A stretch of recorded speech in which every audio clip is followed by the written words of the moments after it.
Welcome to Dynamite Delight. I wish to apologize. I did not see NXT. I tried to watch it, but unfortunately there was some problems in the building. And like I said, I don't want to get into it, but there was problems in the building for the last couple of days, particularly yesterday and mostly today. And I was able to watch, as you can see. I am doing Dynamite Delight. But Tuesday, I just couldn't do it. I'm sorry. I'm so sorry about that. But forget about that I couldn't do it. Let me talk about what I did see. And as you see from the title, sadly, we are getting again something we don't want. Right now, AEW storytelling is very lackluster. Very lackluster. And it doesn't make a difference what story that we have right now. Even though they're good, they should be better. And sadly, it's not. And when I talk about the rest of the show, and it won't be heavily detailed, I will tell you that, yes, we got good matches. This is not about the match quality that we're getting. And I'm saying this again to anyone, which no one complains. But you should understand, there's a difference between caring about how great the matches are compared to what are they doing. Because just having regular matches is no better than ROH before it had to be basically sold. And this is what I don't say anymore. I used to say this before, but I got to iterate this because in 2 weeks we're having Dynasty. And the majority of what we've seen so far is just matches and storylines that are not that great. In fact, you wonder, is there anything to them? Now, we get the Fatal 4-Way for the International Championship number one contendership. It is an eliminator. We get Mark Davis. We get Ricochet. We get Orange Cassidy and Speedball Mike Bailey. And I will tell you, the match quality was not the problem. It was the person, or I should say persons, who won. Because this kind of goes along with the title that I just put up with this video. Another empty feud. Because you could say, well, dude, this is Eliminator. This is supposed to be a tournament for the International Championship. Yes, it is. But you're letting Speedball Mike Bailey and take away from the match. Match was actually quite good. I had to get nervous at one point how one part of the match was, and I can't remember which one, where I think Speedball might have gone a little bit too far with, I think either was Mike let me see. Mike Davis or Ricochet, where he did a move that looked a little bit over-rotated, or he didn't do it correctly. It looked like he might have hurt somebody. Now, this happens. I'm not saying it doesn't. This happens. Sorry, didn't mean to hurt your ears.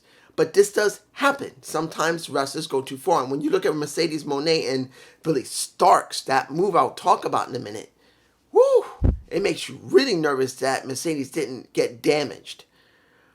But taking away from that move, it was a very good match, the Fatal 4-Way. But you get Speedball Mike Bailey and Ricochet pinning Mark Davis on his back. And you wonder, what are we getting here?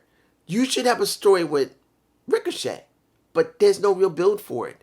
Because Ricochet, after working with the story with Swerve, as well as Prince Nana, was not a bad story about Nana's jacket, the legacy of Nana, as well as his own legacy that whenever he puts that robe on someone, they will always make some cash or win titles.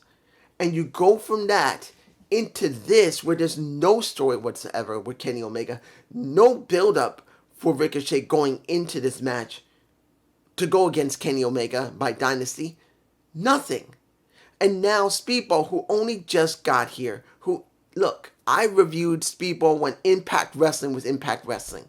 He's a great wrestler. One person loves him as saying the ball of speed. You know who you are if you're still watching it all. I think he stopped watching TNA or AEW for that matter. But the thing here is this. Speedball is a great wrestler. But what does he offer AEW? As I've said for so many years, whatever work you've done somewhere else means absolutely zero. nothing. This, a big hole, a big this. It means nothing. Anybody says, go look at his old stuff on Impact Wrestling or in New Japan or in Canada for that matter. It means nothing. His talent in the ring is not the problem here. Him getting over with the fans more than just his wrestling is the problem. And if anybody says, well, he just does his work in the ring. Well, we have a whole bunch of people who do that in the ring right now. He needs to stand out differently. We got a whole bunch of luchadors who can do practically the same thing he could do, and in most cases go more further than him. He needs more. And you just let him now have a match against the international champion. Well, going against the international champion with Ricochet. Instead of building this for Ricochet, in the next 2 weeks, give us something with Ricochet to build up to it. Still messing with Nana. Still not saying he's going to mess with Swerve, but he could start bothering a Kenny Omega. But now you're going to stick Speedball in it, who has no development, nothing. Moving on. Next match. This was a sad thing, but it could lead to something not bad, but then it's sad at the same time.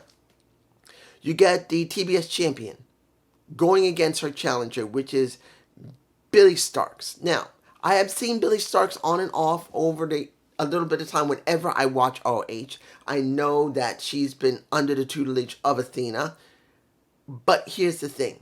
You just let her have a match on the main roster, not ROH, the main roster. You didn't give her any build. You didn't give her any fanfare. You didn't even give her any matches before even going against Mercedes. You just threw her at her. And the match was good until that one move where she's lifting with her neck. And it looks like she's going to do an electric chair, but she grabs Mercedes by her neck and throws her forward to try and make her go literally going in between her legs before her head hits the mat. Everyone was terrified of that move. That move was dangerous at best. That could have ended very badly if she could not rotate her all the way to get at least, by the time her body came off her shoulders, it has to be in between her legs. So when she moves, she can just let her go and her back will take the brunt, not the back of her head or the top of her head. That move at best is dangerous. At worst, she could have landed squared on her head, and that could have ended badly. But other than the match, it was fine. But what I care about was what happened afterward with the interview. And what did we get the interview with Renee Burkett? She's saying, who the hell trained her? She don't know nothing. She don't do anything good. If I trained her, she could have won the match. Wait a minute. No. If I trained her, she would still not won. But whoever trained her was garbage. So that means we may get the 2-year run of Athena. Because this is what it comes down to. Having CEO versus the goddess. Because that's what it looks like they want to do at basically Dynasty. But you got 2 weeks. And will there be a build? Probably not. And that is sad. Look, Athena has been a champ for almost 2 years. 2 straight years that she managed to win clean in every single match she's ever had. If it involves that damn title, that is nothing but trash on ROH. She's held that woman's title so long with no major stories other than what she created herself with the Minions. But I don't care. Why would I care about Athena with 2 weeks before Dynasty where there's a good opportunity for nothing? Going forward for Athena, this is what kills me. Athena is a great wrestler who can talk. She could talk her ass off. She's not a bad wrestler, and she's a good promoist. She's not the greatest, but she's good. And you had her on ROH where she's done absolutely nothing but create a story for herself with 2 women, Billy Starks and the announcer, I don't remember her name, you're probably going to tell me, for at least a year or so. And then they built the culmination of Athena dealing with Billy Starks, where she's trying to get the damn title away from Athena to prove that she's worthy to be not only a successor to Athena, to be her equal. If it's not to succeed her and beat her for that title, but at least to be her equal. And we get nothing when it came to Mercedes. We didn't see any build on the main roster. On the main roster. No one's ever seen it until Revolution. And then afterward, and it's angering me that when Athena will be pulled out, there's no way that Tony is not going to bring Athena next 2 weeks and she will fuck with Mercedes. It angers me. There's no story. It will anger me that the only story that people will say is that Athena was offended that Billy, who she trained, which is one of the best people she trained, couldn't beat her and gets insulted because she said, who the hell trained her? She sucks. That's it. And you only got 2 weeks, probably not even 1 week to build it. Not even one. It depends on how they're going to do it. And there's nothing there. Zero. Moving on. Next match, which was the street fight. The street fight between Mox and Cope. Many people hoped that Copeland would have dropped that title already. He hasn't. He has held on to the title since last year. He has not lost since last year. And it was time for that title to be dropped. They have gone as far as they can with Death Riders and Mox. Should have dropped it by now, but no. They have not done it. Was the street fight bad? No, it wasn't. Look, at one point, Moxley got perforated in his back. I'm not going to lie here. When I saw Spike, who basically is a duplicate of Janice, even though it's on a cricket board, a cricket sticks, a cricket bat, I believe. That's what it's called, a cricket bat, not stick, a cricket bat. And it looks deadly. Compared to Janice, that was a piece of 2x4 wood with nails through it. You know whoever gets nailed with it is going to get hurt. And when that dropped, I think it was a backdrop or a suplex. I can't remember right now. But either one of them. Once Moxley landed on Spike and that thing went straight into his back, I was very scared. I was terrified. I'm not going to lie here. I was terrified. Look, guys, that thing went this deep into his back. Remember, the lungs are back there. He could have, one of those things could have gone right through his ribs, in between the ribs, and could have punctured his lung. Because that's how deep it went into his body. You know how? Because if you look at the show itself and look at the street fight, when Wheeler Yuta came in and basically Busaiku kneed Adam, he tried to pull the thing out. Couldn't do it. At least 6 or 8 of those nails were stuck so deep in his back, it was literally pulling the skin like this. Here, I'll show you flappy on. Watch this. You see how far it goes? From here to here? That's how far it was. Sorry, it's flappy. It's hard to do exercises. It's hard when you like this exercise, so. And I'm 54. Sue me. But you get my point. One of those could have easily gone in between his rib cage and could have came this close to his lung. Not saying it would puncture his heart, but his lung. That scared me. Legitimately, I'm hoping he's fine. He seemed to be able to get back up. He was bleeding at one point, but the blood generally stopped and it swelled up so bad on his back. But he was fine. Eventually, Claudio came out. Pac came out.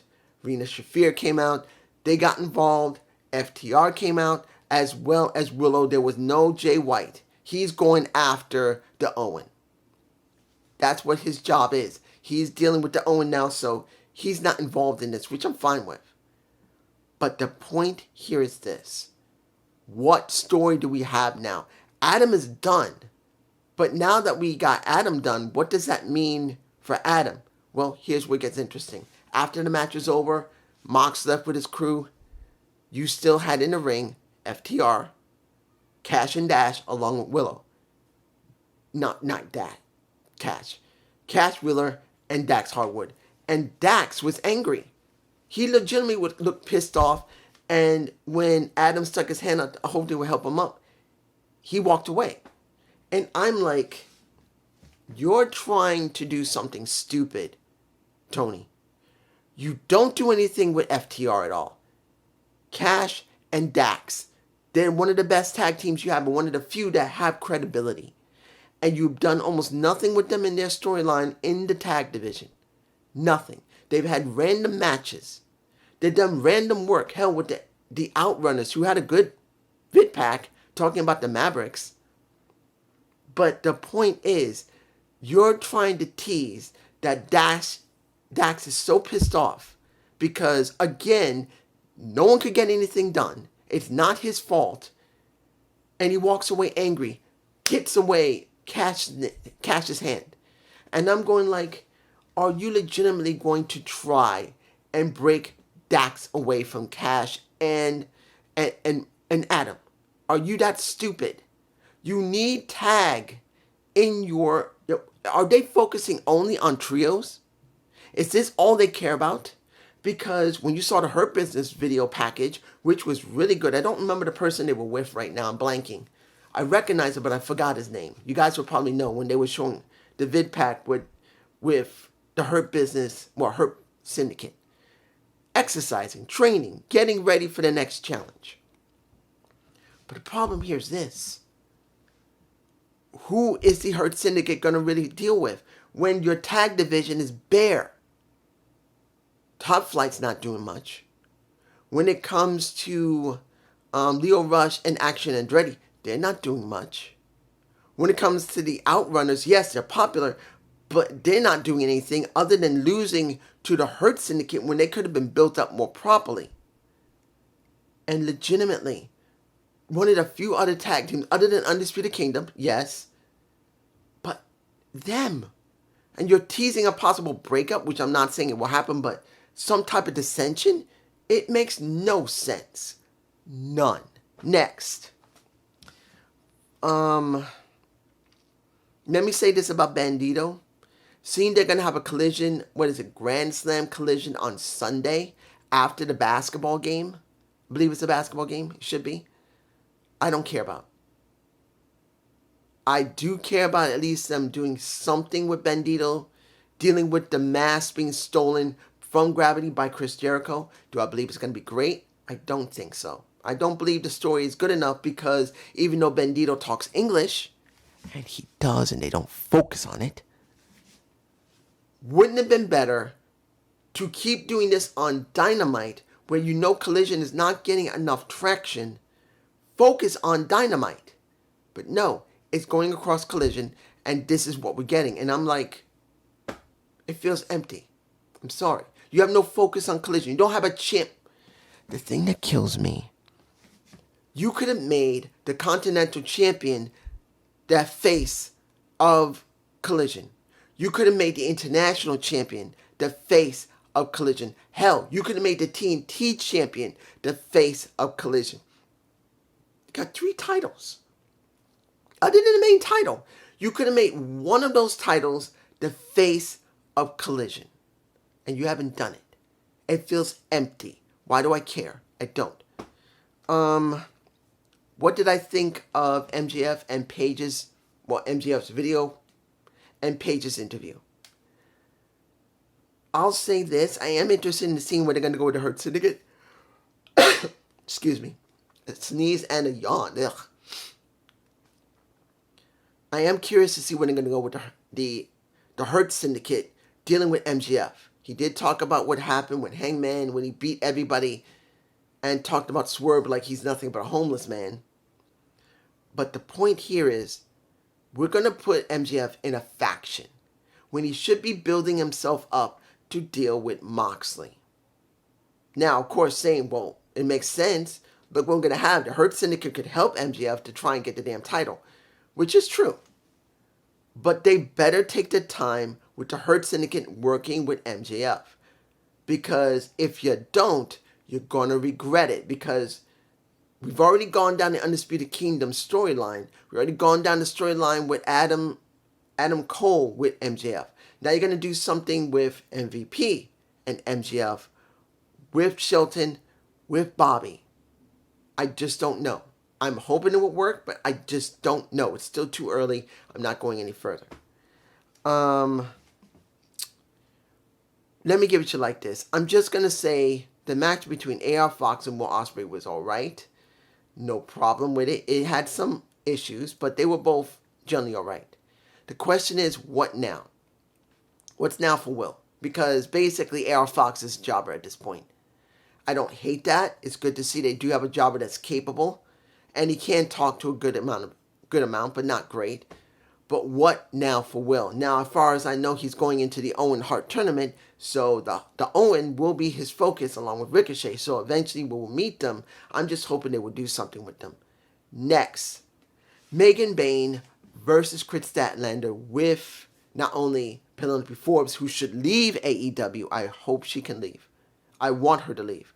Go to TNA. I don't care. Just go. She should not be stuck there anymore. They're doing nothing with Penelope. She has beauty. She can wrestle. She can talk. I'm not saying she's great at all three of them, but she's better than most of them. And they're doing nothing with her. Now she's the handler for Megan Bayne, who feels like she's being rushed. Because look at this match. Was it a hard-hitting match? Yes. Was it perfect? No. That backflip outside the ring onto Megan from Chris was good. But when it was all done and you see a hand being taped to jump into the ring to beat up on Megan, and she said, "Damn, you're a big bitch." And you don't speak, but you know what? Me and you are going to Dynasty, and your body will gyrate and shake because when this match is done, I'm going to put my damn strap on, which is a belt, and she basically said, "I'm going to strap my dildo on you and fuck your ass. And next to that, next to cutting off your tits, I'm going to make you make sounds." And not in those words. It was a little different. But that is what we're getting. Instead of taking months to build this up, to give time to Megan Bayne to be credible, to even let her talk. No. You don't even use Penelope much to be able to compensate for Megan and let her talk. No. This is another empty feud. In fact, it's not even a feud. It's just an empty match. Instead of saving this and building them up beyond Dynasty, giving Bayne time to work with Penelope to create a character. Look, you know who's just as big as Megan Bayne? Who's probably even more athletic than Bayne? Camille. And she's out. They didn't say she was injured or not. They just said, I looked on Wikipedia to try and see if there's any information on Camille if she was injured. As far as I know, she actually is injured. But if she's not injured, she's stuck home. The girl is stuck home. Either she's injured and stuck home, or they literally have nothing for her to do, and she's not even on AEW television. This sucks. The match quality, I'm saying again, was not bad.